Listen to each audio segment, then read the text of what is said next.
the dark sorcerer has awoken. Huh. You were the last person I expected to see here. If you don't want me to find you, you should stop driving my old company car. It's got a tracer in it. I don't know how you convinced the candle mages to help you with the resistance, but it seems to have worked. All the Solar Union vessels have been disabled. You, checked your email recently? Do you know how many fucking emails I get a day? Well, fact is, things have gotten a little hot, and I'm gonna need to lay low. So where are you even going? Somewhere far. And, you're driving this shitty old thing when you've still got my company car? And here's what it comes down to. Traceable, untraceable. You know, they say that it is attitude and not aptitude that eventually defines one's success. Today I'm looking to achieve a little more altitude, and perhaps attitude is what will get me there. Good to see you.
General Steve Cordova. No, sorry. Cryptic Motive no longer exists.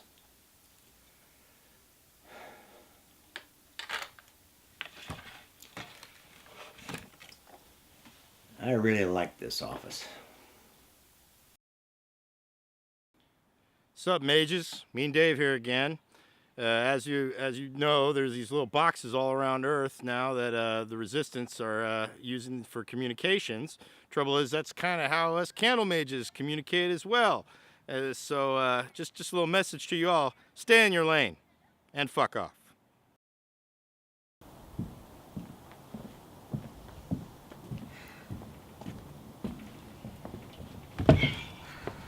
Nervous. Never had a senator here before. You'll be fine. Don't worry about it. I'm pretty sure you can't have your feet on the table, though. Do you mind? All right.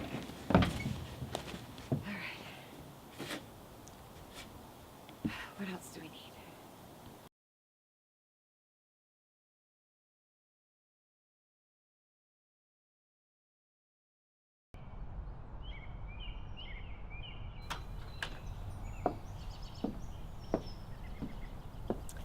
Are you Senator Victoria Spear? You can call me Vicky. Are you the infamous Pharaoh girl? You can call me Jezza. Pleasure to meet you, Jezza. Where's Constance Cordova? She's not coming. She's fighting some battle or something. Maya Sampson? She's practicing for the next Cryptic Motive show. Roy Jack? No idea. So they sent you to sway my vote? Yeah. Okay. Go ahead. Go ahead what? Convince me, the youngest woman ever elected in the Solar Senate, the leader of the Women's Caucus, to vote for your bullshit Senate resolution. Okay. Vote for the Senate resolution, please. Pretty please. You think please is how things get done in the Senate? This is a profound waste of my time. Please. Please, Senator. Pretty please.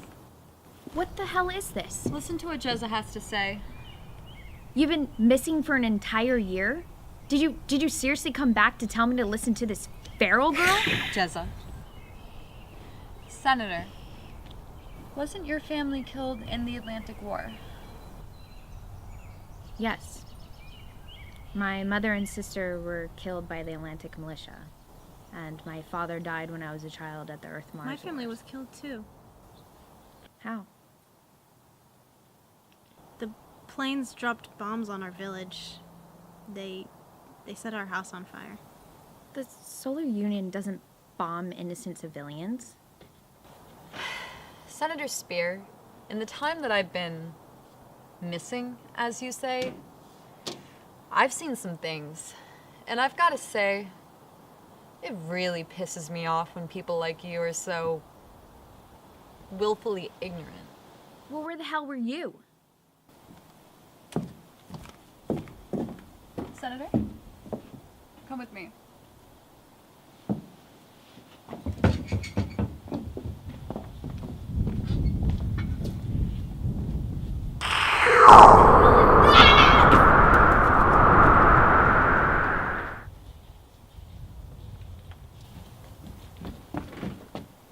Where'd she go?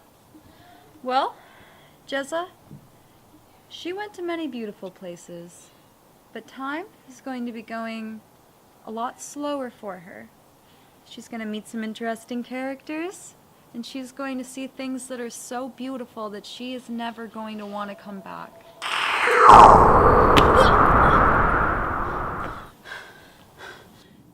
You bitch!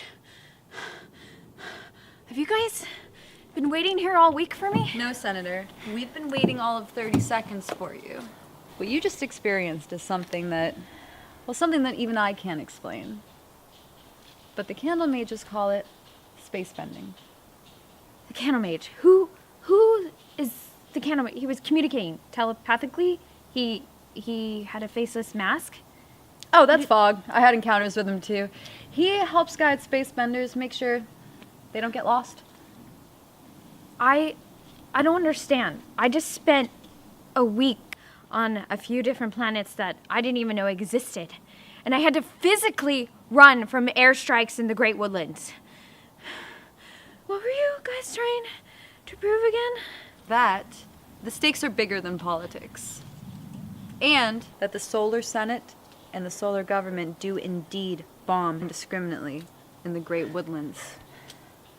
That's how Jezza became a lost soul. What the fuck is going on in my backyard? Nothing. Just like yourself. I'm sorry bad people killed your family. I miss my family too. You want to space bend some more? I really do, Jezza. Right? It's addicting.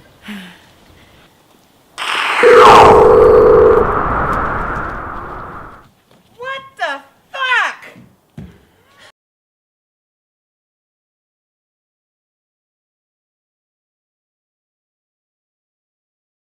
You recording? Oh, yeah. You know what fucking pisses me off? Every goddamn fucking day, fucking losers, I don't know if they're bums or something. The other night there was a fucking light. And on the fucking light, there's a box the next morning. People keep hey, what the fuck are you doing? Stay the fuck away from my fucking box. If you have a problem, How do you fucking like pineapples, bitch?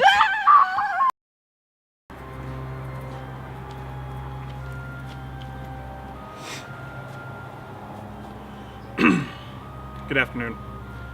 People of Earth, Mars, Gliese, Kepler, and every other civilized colony in the Solar Union. My name is Edward T. Hathid, and I am a special agent with USI. I have been in charge of the investigation detailing members of the terrorist organization led by Admiral Constance Cordova, a traitor to the Solar Union. Constance Cordova has been working closely with the King of Mars, Dot of Mars, and various cast members of Cryptic Motive against the interests of Earth and the Solar Union. The solar system has been deeming Cryptic Motive and all the other people involved as terrorists. Through my investigation, I have found that this is not true.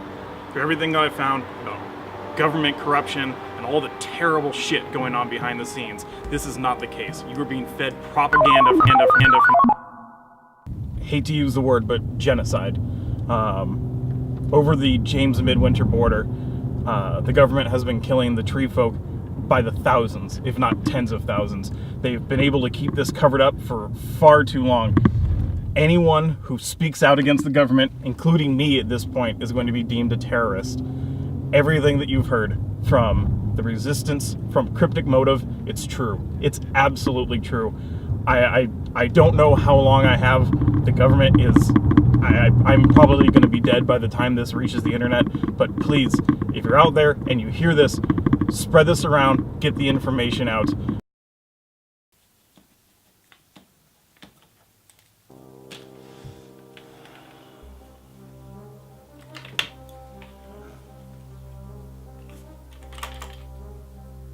Yes, Steve Cordova here.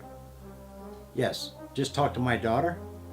The Resistance is stationed just over the Midwinter border, about 100 miles. It's time to send in everything we've got. Have the transport pick me up as soon as possible. They said this day would never come. They said a woman would never play an equal role and should therefore not have the right to vote unless enlisted in military service. They said a revolution in this day and age was impossible. They said making progress under a spy state was incomprehensible. Yet, here we are.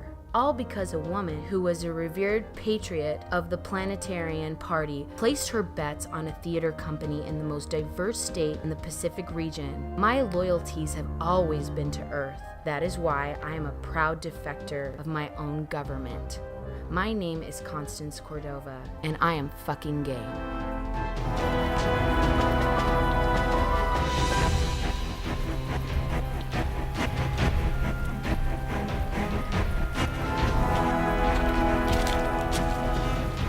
I'm gonna need your coat. It won't even fit you. I'll make it work. Ready to go.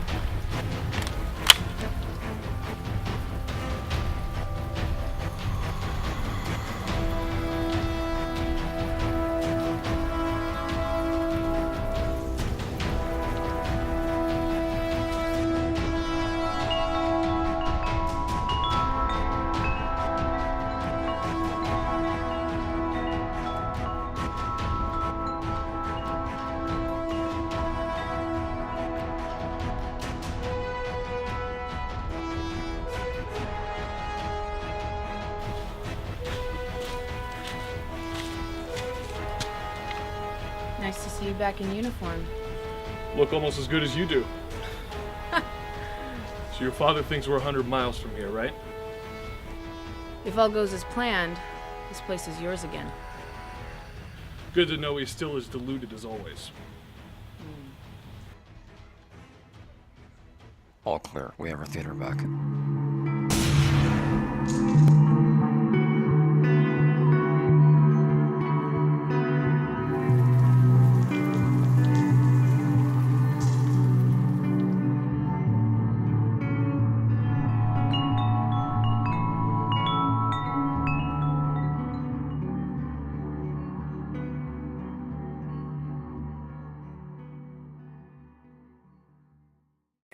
Okay. Hi guys, I'm Jezza. I'm gonna start doing little video bloggy type things. I'm about to go to a Senate hearing to protest the Red Circle of Protection Act. Let me explain what that is if anyone doesn't know. What that is if you are a woman and you want to vote, you have to A, join the military, and your hair has to be red. You get the privilege of having red hair. But my thought process is, what if you want to vote, but don't want to join the military? Or if you want to join the military, but you don't want red hair? Or if you want red hair, but don't want to join the military? There's like many different combinations of that, but I think it's outdated. Why is it like such a privilege to have red hair? Why is it such a privilege to be in the military? Because you want to vote. Why can't you just vote? Why can't women just vote? And that's why my hair's blue. I'm in protest. The opposite of red is blue. I looked on a color wheel, so that happened. I'm going to a Senate hearing to talk about us getting our headquarters back from the military. They took it over. We got it back. They're questioning me on all that stuff.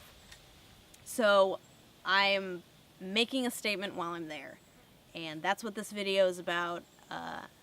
Maybe I'll make more. I'll see what you guys think, if anyone even sees this video. Hello, this is Martin Van Dyke, formerly of Cryptic Motive. The last time that you saw me with a beard, I was impersonating former Admiral Roy Jack Sampson. I'm talking to you today because there are some things that I think you need to be made aware of, things that the public at large doesn't currently know. These things concern Cryptic Motive Theater Company. Cryptic Motive was founded as entertainment. We had elements of political satire. What we were never intended to be was a propaganda tool for a political movement. And mark my words, the resistance is a political movement. However, our leader, Gerard Nickelberg, came to the decision that we should shift our mission, that we should be the mouthpiece of the resistance. This was not a thing that every one of us in Cryptic Motive agreed with. And there are members of Cryptic Motive even now who don't necessarily believe that this was the right decision. By throwing in our lot with the resistance, we can no longer be what we were. Furthermore, I would say that while the resistance does have some good points, that one should not blindly believe that the government is some all-encompassing evil, and that the resistance are the saviors of mankind. There's far more going on than either the government or the resistance would have you know. I would further caution you that if you do come across one of these hidden messages, these missives, not to investigate it, not to look in it, but to walk away. By opening them, by trying to find out what they mean, you are putting not only your life at danger, but the lives of countless others. I have a limited time, so I'm going to cut this off now. Don't try to find me. Don't try to investigate where I am. You won't succeed. Let events unfold as they may.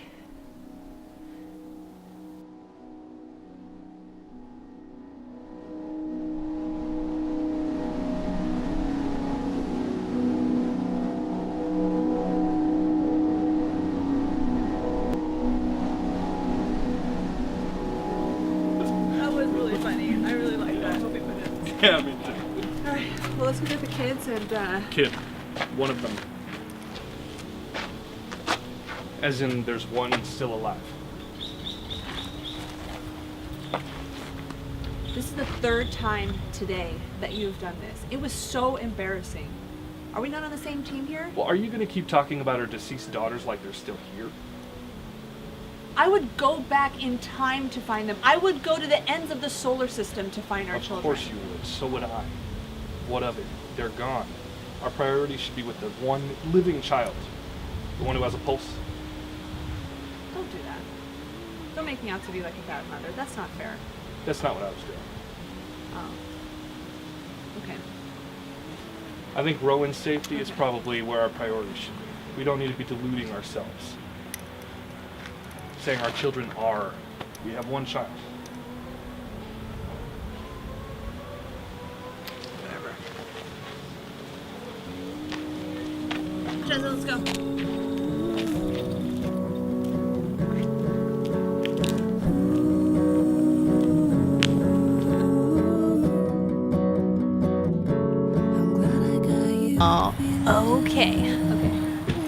Okay, here I am at the solar capital. It's it's a huge building right behind me. It's so crazy. There's like Gleecians and Martians and humans all together mingling, skateboarding, kids everywhere, of all races. It's exciting and bizarre, and I'm about to go do my hearing thing. That's lame, but whatever. This is where everybody meets to like make big decisions, and I'm here. It's so weird, and I'm wearing makeup. Ew, weird. It's bizarre. I've never seen myself in the mirror and looked like this. It's crazy. But I'm about to go in. Just wanted to give you a heads up on what's going on. Big building. All right. Thank you, Roy Jack, for clarifying how we all got here into this situation. So what I want to do now is hand things over to the chairperson of the Cordova Resolution hearings, Senator Polly Nickelberg. Now, Mr. Sampson, I'm sure as you realize, security is of the topmost importance to this Senate and our constituency, and I'm afraid you still have a ways to go to convince us that this resolution is the way to do it. I understand you have brought someone with you who wishes to speak to us regarding the security measures and present a testimony that relates to this this matter.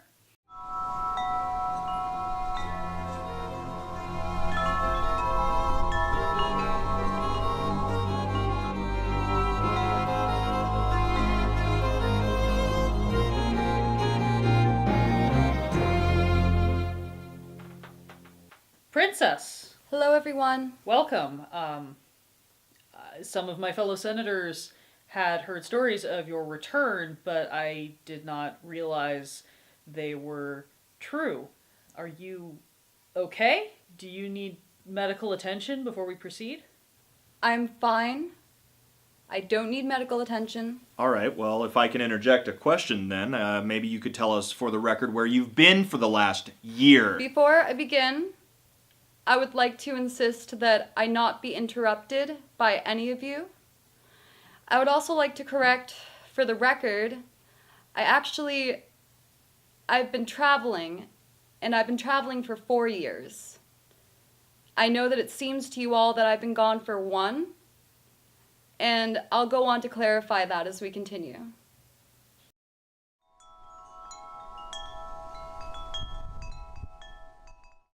I found myself traveling to various corners of the earth, other worlds that I had never seen or even heard of before. One planet in particular was a world of ice. It was cold and fresh there. It had begun as the most terrifying experience of my life.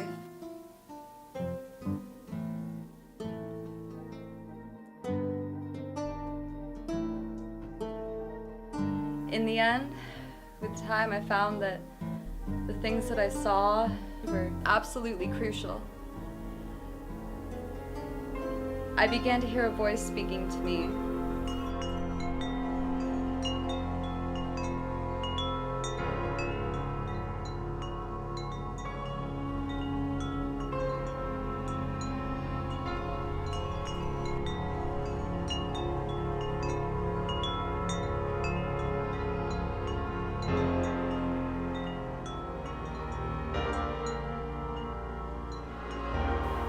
The voice referred to itself as fog, and it actually was able to manifest itself to me as sort of a humanoid figure. When I saw Fog, it was a candle mage wearing a faceless mask.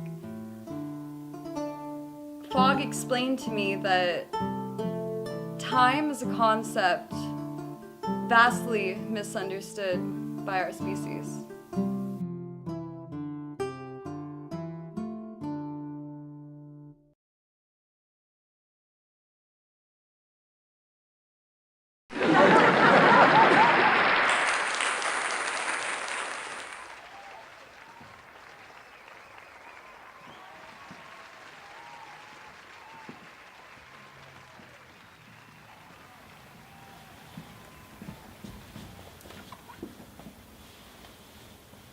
Hi. That was great. Thank you. Thanks. Hey, Real nice. how did it go today? Oh, we're looking good. Great. Yeah, That's great. I think we did it. Wow. So, I guess that means next time I'll see you, things will be a lot different. Let's hope so. Okay. I gotta get back out there. Okay. All right, bye. Good luck. Good luck.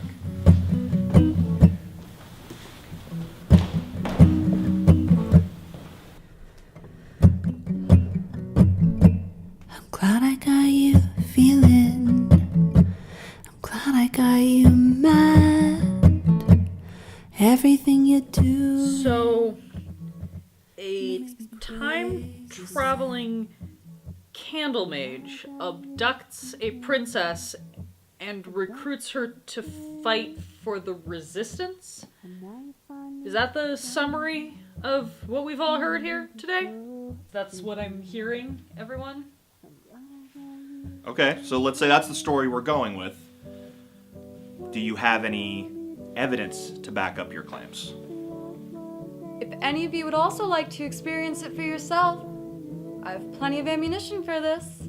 And any one of you can come for a ride if Princess you don't believe me. Clifton, thank you for the offer, but I think we can continue for the time I being. can open up a portal right here, right now, in this room, right here in the Senate chambers. No, if any of you don't believe me. We would all prefer And any of that you didn't. can I don't go think right that through would it. No, be necessary. I mean, thank you.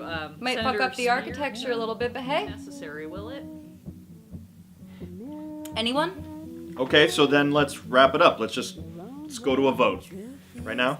All right, right. ladies and gentlemen, now it is time for us to go to the vote. But I'm glad I got you feeling. What did you want me to say? And life was a-okay while you were burning.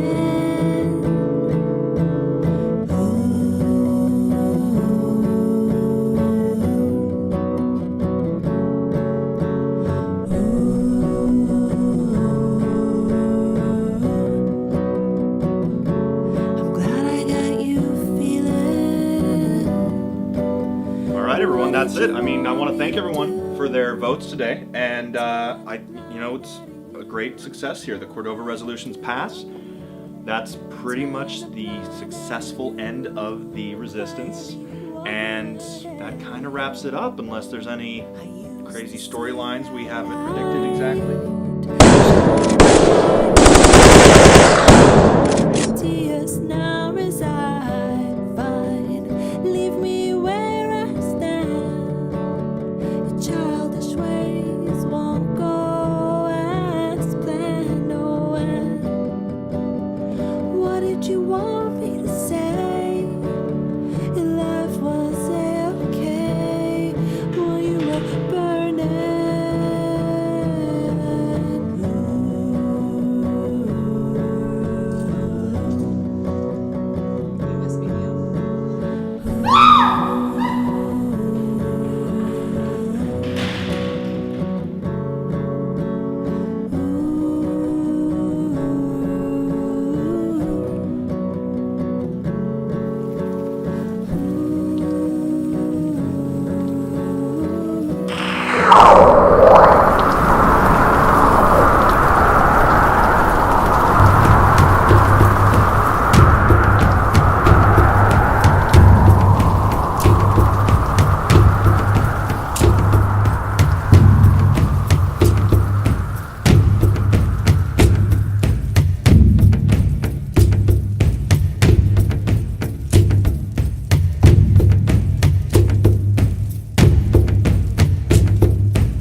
I'm under your skin, a crawling reminder that happiness begins when you learn to surrender.